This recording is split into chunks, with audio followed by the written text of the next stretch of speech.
Hello दोस्तों, नमस्कार। D R Verma education में आपका स्वागत है। पिछली वीडियो मैंने संप्रभुता पर बनाया था। जैसा कि आप जानते हैं, मैंने पाश्चात्य राजनीतिक विचारक की सारी वीडियो यानी प्लेटो, अरस्तू, हाफ, लॉक, रूसो, मैकियावेली, ग्रेन सभी का वीडियो बनाया है, जो कि प्लेलिस्ट में सेव है। अगर आप इच्छुक हैं तो वो पढ़ सकते हैं। तो चलिए शुरू करते हैं। अगला चैप्टर, राजनीति शास्त्र की मूल अवधारणा। यानी राजनीति शास्त्र की मूल अवधारणा के अंतर्गत कौन कौन से पाठ आते हैं, तो हम अलग अलग वीडियो में इनको पढ़ेंगे। आज सिर्फ अधिकार के विषय में बताएंगे।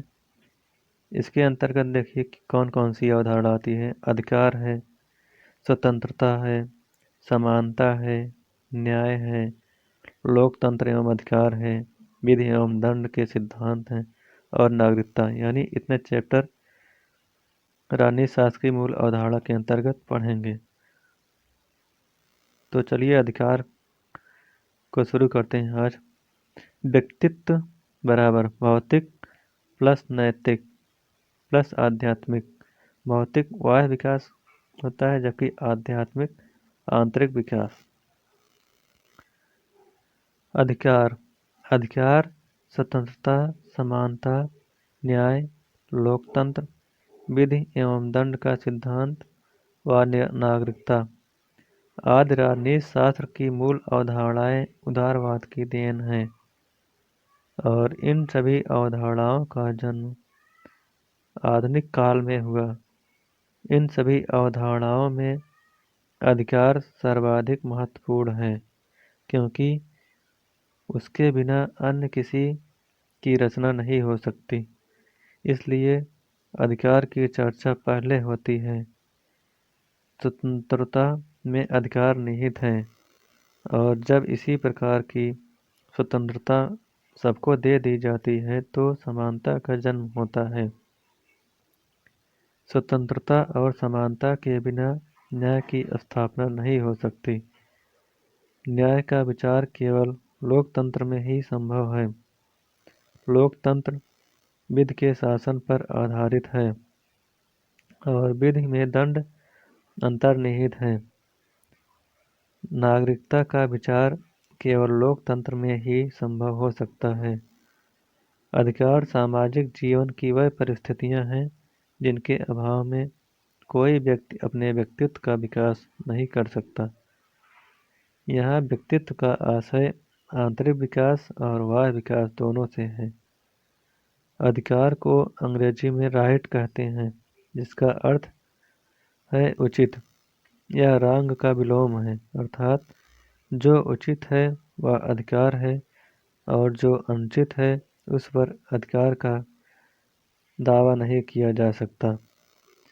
अधिकार के संबंध में निम्नलिखित 3 बातें मान्य हैं। नंबर 1, अधिकार उचित का दावा है।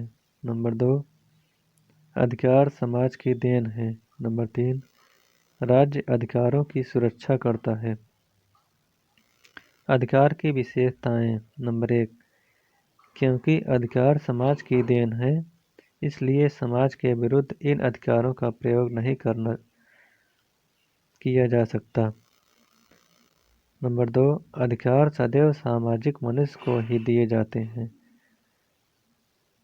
नंबर 3, समाज गत्यात्मक है, अतः समय और परिस्थितियों के अनुसार अधिकारों के स्वरूप में भी परिवर्तन होता रहता है। ऐसे अधिकार जो अपरिवर्तित हैं वह कभी व्यक्तित्व का विकास नहीं कर सकते। नंबर 4, अधिकार को सदैव कर्तव्यों के साथ जोड़कर देखा जाता है। कर्तव्यों के अभाव में अधिकारों का कोई महत्व नहीं होता। आज अधिकार और कर्तव्य को एक दूसरे का पूरक माना जाता है। ऐसा लास्की और मैकाइवर का भी कथन है। गांधी जी तो कर्तव्यों पर ही अधिक बल देते हैं। गांधी जी का प्रसिद्ध कथन है, आप कर्तव्य कीजिए, अधिकार स्वतः मिल जाएगा। जे एंड वाइल्ड के अनुसार अधिकारों का महत्व कर्तव्यों के संसार में है। नंबर 5, अधिकार नकारात्मक और सकारात्मक दो प्रकार के होते हैं। नकारात्मक अधिकार वह हैं जिन पर राज्य की तरफ से कोई प्रतिबंध नहीं होता और बिना किसी भेदभाव के सभी व्यक्तियों को समान रूप से प्राप्त होते हैं। इनका स्वरूप व्यक्तिवादी होता है। जबकि सकारात्मक अधिकार वह अधिकार होते हैं जिन पर राज्य की तरफ से प्रतिबंध होता है और इसे सामाजिक हितों को ध्यान में रखकर प्रदान किया जाता है। इनका दृष्टिकोण सामाजिक होता है। राजनीतिक अधिकार, नागरिक अधिकार और कानूनी अधिकार को नकारात्मक अधिकार की श्रेणी में रखते हैं, जबकि सामाजिक आर्थिक अधिकार को सकारात्मक अधिकार की श्रेणी में रखते हैं। समय समय पर अधिकारों के विभिन्न सिद्धांत प्रचलित हैं, जिसमें कुछ प्रमुख सिद्धांत निम्नलिखित हैं। नंबर 1, प्राकृतिक अधिकारों का सिद्धांत। नंबर 2, कानूनी अधिकारों का सिद्धांत। नंबर 3, ऐतिहासिक अधिकारों का सिद्धांत। नंबर 4, आदर्शवादी अधिकारों का सिद्धांत। नंबर 5, समाज कल्याण अधिकारों का सिद्धांत। और नंबर 6, मानव अधिकारों का सिद्धांत। तो चलिए इन 6 अधिकारों को एक एक करके पूरा विस्तार से पढ़ते हैं। नंबर 1, प्राकृतिक अधिकारों का सिद्धांत। इसे अधिकारों का उदारवादी व्यक्तिवादी सिद्धांत भी कहते हैं। इसे अधिकारों का उदारवादी व्यक्तिवादी सिद्धांत भी कहा जाता है। यह 17वीं और 18वीं शताब्दी में प्रचलित रहा। यह अधिकारों का सबसे प्राचीन सिद्धांत है। इसके जनक लॉक हैं। ग्रोशियस हॉब्स इसके समर्थकों में माने जाते हैं। इस सिद्धांत के अनुसार अधिकार प्रकृति की देन है, अतः अधिकार जन्मजात हैं और राज्य तथा समाज के पूर्व हैं। राज्य का निर्माता इसलिए किया जाता है ताकि वह प्राकृतिक अधिकारों की सुरक्षा कर सके। लॉक ने जीवन, स्वतंत्रता और संपत्ति के अधिकार को प्राकृतिक अधिकार बताया। लॉक ने इसमें संपत्ति के अधिकार को सर्वाधिक महत्व दिया और जीवन तथा स्वतंत्रता के अधिकार को उसमें निहित माना। लॉक के अनुसार ये अधिकार बिना किसी भेदभाव के सभी व्यक्तियों को समान रूप से प्राप्त है, किसी को कम या ज़्यादा नहीं। लॉक ने प्राकृतिक अधिकार को निरंकुश, अविभाज्य, असीम, अदेय और अहस्तांतरणीय बताया। लॉक ने स्पष्ट किया, व्यक्तियों ने राज्य का निर्माण इसलिए किया ताकि वह इन प्राकृतिक अधिकारों की रक्षा करे। अमेरिकी क्रांति और फ्रांसीसी क्रांति इन्हीं प्राकृतिक सिद्धांत के अधिकारों पर आधारित थे। अमेरिकी क्रांति का नारा था जीवन, स्वतंत्रता और सुख का अधिकार, जबकि फ्रांसीसी क्रांति का नारा था स्वतंत्रता, समानता व बंधुता का अधिकार। बेंथम ने प्राकृतिक अधिकार सिद्धांत की आलोचना किया। यद्यपि प्राकृतिक अधिकारों के सिद्धांत ने मध्यकाल में प्रचलित विशेषाधिकारमूलक व्यवस्था को कड़ा प्रहार किया और व्यक्ति की महत्ता को स्थापित किया, लेकिन इस सिद्धांत ने सबको बराबर बताकर आगे चलकर समाज में आर्थिक विषमता भी पैदा कर दी। नंबर 2, कानूनी अधिकारों का सिद्धांत। यह प्राकृतिक अधिकारों के सिद्धांत का उल्टा है। प्राकृतिक अधिकारों के सिद्धांत के अनुसार अधिकार प्रकृति की देन है तथा राज्य और समाज के पूर्व है, जबकि कानूनी अधिकारों के सिद्धांत के अनुसार अधिकार राज्य की देन है और राज्य कानून बनाकर इन अधिकारों को देता है, इसलिए इसे कानूनी अधिकार कहा जाता है। अतः कानूनी अधिकार कृत्रिम हैं। अतः कानूनी अधिकार सीमित हैं। कानूनी अधिकार तभी तक अधिकार के रूप में मान्य होते हैं जब तक न्यायालय उन्हें मान्यता दिए रहता है। जैसे ही न्यायालय उन्हें अवैध घोषित कर देता है, वह कानूनी अधिकार नहीं रह जाते। कानूनी अधिकारों के सिद्धांत के जनक बेंथम माने जाते हैं। हॉब्स और ऑस्टिन इसके प्रमुख समर्थक माने जाते हैं। लेकिन कानूनी अधिकारों के सिद्धांत को वैज्ञानिक रूप ऑस्टिन ने प्रदान किया, इसलिए यह ऑस्टिन के नाम के साथ संबद्ध हो गया। ध्यान रहे कि बेंथम एक उपयोगितावादी विचारक है जो अधिकतम व्यक्तियों के अधिकतम सुख में विश्वास करते हैं। इसलिए उनका मानना है कि राज्य जब कानून बनाएगा या लोगों को कानूनी अधिकार प्रदान करेगा तो अधिकतम व्यक्तियों के अधिकतम सुख को ध्यान में रखेगा। नंबर 3, ऐतिहासिक अधिकारों का सिद्धांत या इसी को रूढ़िवादी अधिकारों का सिद्धांत भी कहा जाता है। यह सिद्धांत प्राकृतिक अधिकारों के सिद्धांत के प्रतिक्रिया स्वरूप अस्तित्व में आया। इसके अनुसार अधिक न तो प्रकृति की अधिकार न तो प्रकृति की देन है और न ही राज्य की देन है, बल्कि अधिकार इतिहास की देन है, क्योंकि इतिहास परंपराओं में रीत रिवाजों पर आधारित है। इसलिए इसका मानना है कि ऐसे अधिकार जो परंपराओं और रीत रिवाजों पर आधारित नहीं होते, उन्हें हम अधिकार की संज्ञा नहीं दे सकते। इसे अधिकारों का रूढ़िवादी सिद्धांत भी कहा जाता है। इस सिद्धांत के प्रमुख समर्थक इंग्लैंड के प्रसिद्ध अंधारवादी विचारक बर्क हैं। बर्क ने फ्रांसीसी क्रांति की आलोचना किया और कहा कि फ्रांसीसी क्रांतिकारियों ने जिन अधिकारों का प्रतिपादन किया, उसका प्रयोग वहाँ की जनता पहले से ही कर रही थी, अर्थात उनके परंपराओं और रीति रिवाजों का हिस्सा नहीं था। बर्क का कथन है, फ्रांसीसी क्रांतिकारियों द्वारा प्रतिपादित स्वतंत्रता, समानता व बंधुता के अधिकार अमूर्त अधिकार हैं। बर्क ने इंग्लैंड के 1688 की गौरवपूर्ण क्रांति की प्रशंसा करते हुए कहा कि इस क्रांति में जिन अधिकारों को जन्म दिया है वह अंग्रेजों के परंपरागत अधिकार थे। ऐतिहासिक अधिकारों की आलोचना करते हुए कहा जा सकता है कि सभी परंपराओं और रीति रिवाजों को हम महत्व नहीं दे सकते और उन्हें अधिकार के रूप में आगे जारी नहीं रख सकते, क्योंकि समय बीतने के साथ वह हमारे व्यक्तित्व के विकास में सहायक नहीं रह जाते।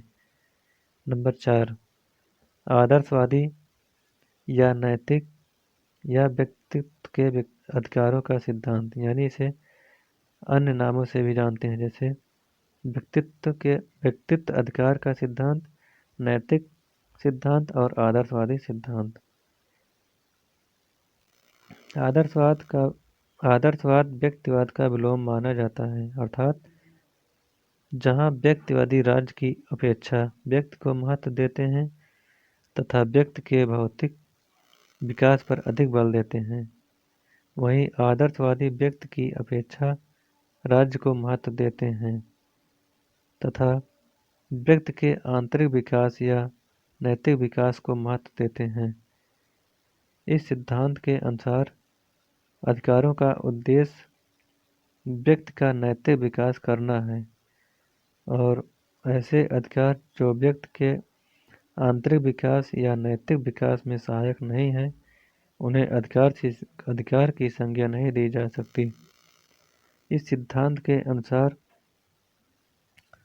समाज के अंतर्गत रहते हुए व्यक्ति अपने व्यक्तित्व का पूर्ण विकास करता है और राज्य की उपस्थिति इसलिए आवश्यक है क्योंकि राज्य व्यक्ति के आंतरिक विकास में आने वाली बाधाओं को दूर करना है तथा अधिकार की सुरक्षा एवं क्रियान्वयन करें।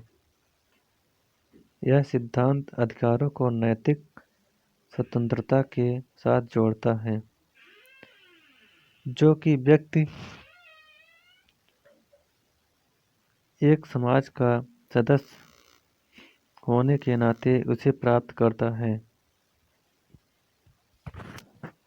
इस सिद्धांत का मानना है कि प्रत्येक व्यक्ति के व्यक्तित्व में कुछ अंतर्निहित शक्तियां होती हैं, जिनका विकास मनुष्य के विकास के लिए आवश्यक है और इनके विकास के लिए कुछ सुविधाएं भी आवश्यक हैं और इसे राज्य ही प्रदान कर सकता है। नैतिक अधिकारों के सिद्धांत के जनक कांट माने जाते हैं। ग्रीन, बोसांके, रूसो, हीगल आदि इसके समर्थक हैं। ग्रीन के अनुसार अधिकार सामाजिक जीवन की वह परिस्थितियां हैं जिनके अभाव में कोई व्यक्ति अपना नैतिक विकास नहीं कर सकता। ग्रीन के अनुसार राज्य के विरुद्ध व्यक्ति के कोई अधिकार नहीं है। बोसांके के अनुसार अधिकार वह दावा है जो समाज के द्वारा निर्मित होता है और राज्य के द्वारा उसे लागू किया जाता है। कांट और हीगल भी यह मानते हैं कि व्यक्ति अपने अधिकारों की प्राप्ति राज्य में ही रहकर प्राप्त कर सकता है। एक प्रकार से नैतिक अधिकारों के सिद्धांत ने कल्याणकारी राज्य का मार्ग प्रशस्त किया। नंबर 5, समाज कल्याण अधिकारों का सिद्धांत।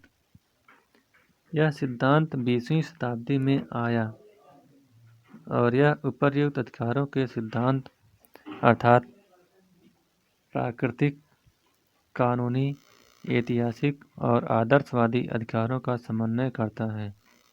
यह मुख्यतः उपयोगितावादियों की देन है और इसके सर्वोत्तम व्याख्याकार लास्की माने जाते हैं। यद्यपि इसके अन्य समर्थकों में ग्रीन, बेंथम, मिल, जेलियस, फोर्ट, हाबहाउस, वारकर आदि का नाम आता है। इस सिद्धांत के अनुसार अधिकार समाज की देन है और राज्य उनकी सुरक्षा करता है। इस सिद्धांत का मानना है कि अधिकारों का अस्तित्व समाज कल्याण पर आधारित होता है और व्यक्ति केवल उन्हीं अधिकारों का उपयोग कर सकता है जो समाज के हित में हो। इसके अनुसार अधिकारों का स्वरूप कुछ भी हो, लेकिन उसका केवल एक ही मापदंड है और वह है सामाजिक हित और सभी को समाज कल्याण के समक्ष झुकना चाहती है। यह सिद्धांत मानता है कि अधिकारों का उद्देश्य व्यक्तिगत हित और सामाजिक हित में सामंजस्य स्थापित करना है। मिल के अनुसार व्यक्ति के विकास और समाज के कल्याण में कोई मौलिक विरोध नहीं है, बल्कि वह एक ही सिक्के के दो पहलू हैं। हाबहाउस के अनुसार असली अधिकारी सामाजिक कल्याण की शर्तें हैं और विभिन्न अधिकारों का औचित्य इस बात में है कि समाज के सामंजस्यपूर्ण विकास के लिए वह क्या भूमिका निभाते हैं। लास्की ने अपनी प्रसिद्ध पुस्तक ए ग्रामर ऑफ पॉलिटिक्स ने अधिकार के प्रकृति एवं स्वरूप को बताते हुए लिखा है कि अधिकार सामाजिक जीवन की वह परिस्थितियां हैं जिनके अभाव में कोई व्यक्ति अपना पूर्ण विकास नहीं कर सकता या सर्वश्रेष्ठ विकास नहीं कर सकता। लास्की पुनः लिखते हैं कि लोक कल्याण के विरुद्ध मेरे कोई अधिकार नहीं हो सकते, क्योंकि ऐसा करना मुझे उस कल्याण के विरुद्ध अधिकार देना है जिसमें मेरा कल्याण घनिष्ठ या अविच्छिन्न रूप से जुड़ा हुआ है। लास्की पुनः लिखते हैं कि मेरे अधिकारों की मांग इसलिए खड़ी होती है क्योंकि मैं भी सामाजिक हित में अपना योगदान देना चाहता हूँ। लास्की पुनः कहते हैं कि जो अधिकार जिस मात्रा में मुझे प्राप्त है, वही अधिकार उसी मात्रा में अन्य को भी प्राप्त होना चाहिए। लास्की अधिकारों में समानता के समर्थक हैं। लास्की राज्य और अधिकारों के बीच संबंध बताते हुए कहते हैं कि आज किसी राज्य की पहचान इस बात से होती है कि उसने अपने नागरिकों को कितना अधिकार दे रखा है, और किसी नागरिक के पास कितने अधिकार हैं उसकी पहचान इस आधार पर होती है कि वह सामाजिक हित में वह अपना कितना योगदान देता है। लास्की का कथन है कि ऐसी सामाजिक परिस्थितियां जो व्यक्तित्व के विकास को मान्यता नहीं देती, वह बालू की दीवार की तरह हैं। लास्की अधिकारों को राज्य के ऊपर मानता है। लास्की कुछ विशेष अधिकार की बात करते हैं और कहते हैं कि ये अधिकार भी व्यक्तित्व के विकास में सहायक हैं, जैसे भाषण एवं अभिव्यक्ति का अधिकार, संगम या संघ बनाने की स्वतंत्रता का अधिकार, रोजगार का अधिकार, शिक्षा का अधिकार आदि। लास्की अधिकार को निरंकुश और शक्तिशाली मानते हैं और कहते हैं कि राज्य इन अधिकारों को कम नहीं कर सकता। लास्की का प्रसिद्ध कथन है कि अधिकार सक्षम निरंकुश से भी अधिक निरंकुश है। अधिकारों का समकालीन उदारवादी व्यक्तिवादी सिद्धांत। रॉबर्ट नाजिक को और जॉन रॉल्स को इसके अंतर्गत रखा जाता है। रॉबर्ट नाजिक इसके नकारात्मक दृष्टिकोण के जनक हैं और जॉन रॉल्स इसके सकारात्मक दृष्टिकोण के जनक हैं। रॉबर्ट नाजिक ने कहा है कि अधिकारों का प्रमुख स्रोत आत्मस्वामित्व के प्राकृतिक अधिकार का नियम है, जिसका अर्थ है कि प्रत्येक व्यक्ति को अपने आप में एक साध्य माना जाए। उसकी पुस्तक का पहला वाक्य है, प्रत्येक व्यक्ति के अपने अधिकार होते हैं और अन्य व्यक्तियों अथवा संघों को ऐसा कुछ नहीं करना चाहिए जिससे उन्हें नुकसान हो। समाज को व्यक्ति के अधिकारों का आदर करना चाहिए। अधिकारों का आदर करने का अर्थ है कि लोगों के समान होने के दावे का आदर करना। फ्रांस अधिकार और न्याय को समान अर्थों में प्रयुक्त करते हैं। उनके अनुसार अधिकार न्याय में आत्मसात होना चाहिए। नंबर 6, मानव अधिकारों का सिद्धांत। यह 20वीं शताब्दी की देन है। इसका मानना है कि मानव समुदाय का प्रत्येक सदस्य अपनी मानवीयता के कारण कुछ मौलिक अधिकार रखता है। यह सिद्धांत प्राकृतिक अधिकारों की धारणा से ही प्रेरित है, लेकिन जहाँ प्राकृतिक अधिकारों का सिद्धांत मानवीय बुद्धि पर आधारित था और उसका दृष्टिकोण व्यक्तिवादी था तथा योग्यता को महत्व देता था, वहीं मानव अधिकारों का सिद्धांत मानवीय आवश्यकता पर आधारित है। इसका दृष्टिकोण सामाजिक है।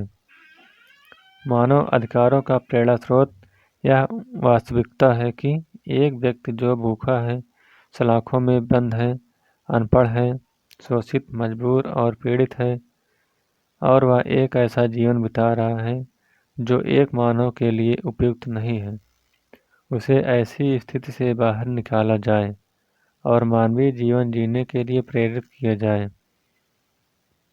मैकफार्लेन के अनुसार मानव अधिकार वह नैतिक अधिकार हैं जो प्रत्येक पुरुष अथवा स्त्री को केवल मानव होने के नाते मिलते हैं। ये अधिकार निम्नलिखित 5 विशेषताओं के आधार पर व्यक्त किया जा सकता है। नंबर 1, सर्वव्यापकता। नंबर 2, व्यक्तिपरकता।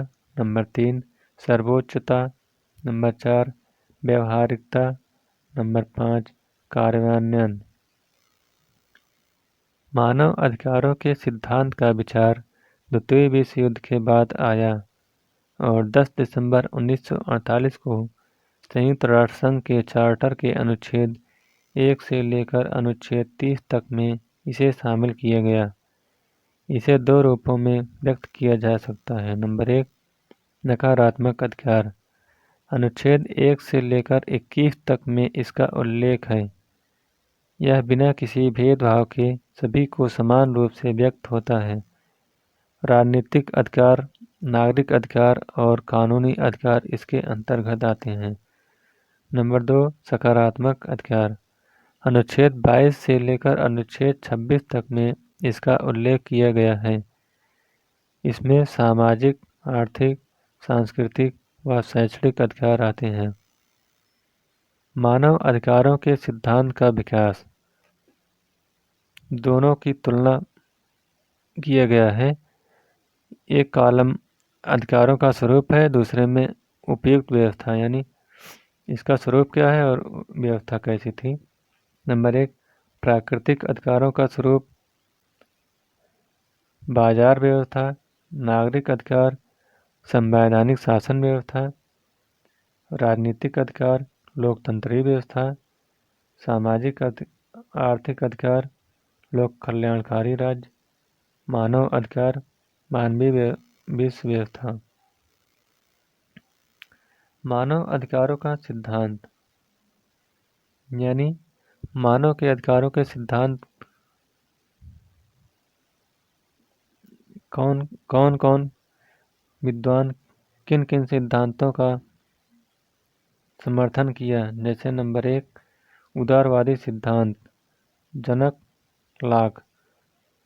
स्वेच्छातंत्रवादी सिद्धांत, रॉबर्ट नाजिक। मार्क्सवादी सिद्धांत, मार्क्स और लेनिन। समुदायवादी सिद्धांत, मैकइंटायर। तो इस प्रकार से अधिकार का ये पाठ समाप्त होता हुआ। अगर ये वीडियो आपको अच्छा लगे तो लाइक, शेयर और सब्सक्राइब करिएगा। Thank you.